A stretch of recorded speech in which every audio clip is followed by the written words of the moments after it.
Mpenzi mtazamaji, karibu tena. Iran imeweza kumnyonga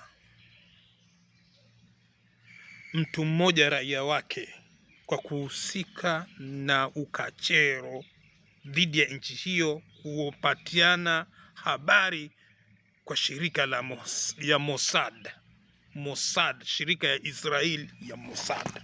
Mohsin Mungershen, raia huyo, aliweza kunyongwa, alipatikana hatia na akahukumiwa kifo na akanyongwa kwa kuhusika, kwa kupatiana ama kufanya kazi ya kichini chini, kupatiana habari kuhusu Iran. Kosa nyingine ambaye anashtakiwa ni alipatiana habari kwa Mossad na Mossad ikahusika kumuua kiongozi wa IRG, yani Iran Revolution Guard, miaka 2022. Kitendo hicho kiliwakasirisha sana wa Iran, na inasemekana Mohsin ndio alihusika. Baada ya uchunguzi na kusakwa ilipofanywa, Mohsin amepatikana na hatia na akashtakiwa, kisha baadaye akahukumiwa kunyongwa na ameshanyongwa.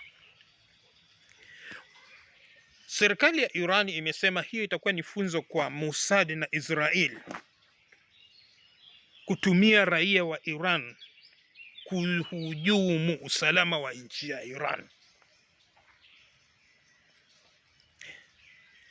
Wapi aliponyongwa huyo bado haijajulikana ni wapi, lakini ripoti inasema, kulingana na serikali ya Iran, wamesema wamemuua ama kumnyonga raia wake kwa jina la Mohsin Mungershen kwa kuhusika kufanya kazi na shirika ya ujasusi ya Israel Mossad. Ushirika wake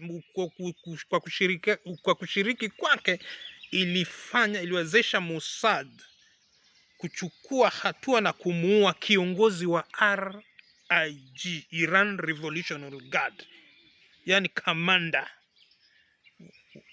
mwaka wa 2022.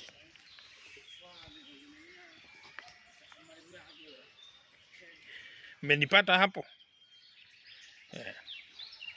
Sasa hicho kitendo kimetendeka, na wa Iran wamesema hiyo ndio itakuwa ni funzo kwa raia wake na Israel, ya kwamba Iran si nchi ya kuchezewa. Bado hatujasikia lolote, habari bado Mossad ama Israel hajasema lolote kuhusiana na tuhuma hiyo, kuhusiana na huyo raia wake. Tumepatana hapo?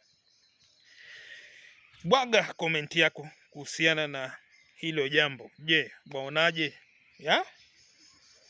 Tukutane katika video nyingine.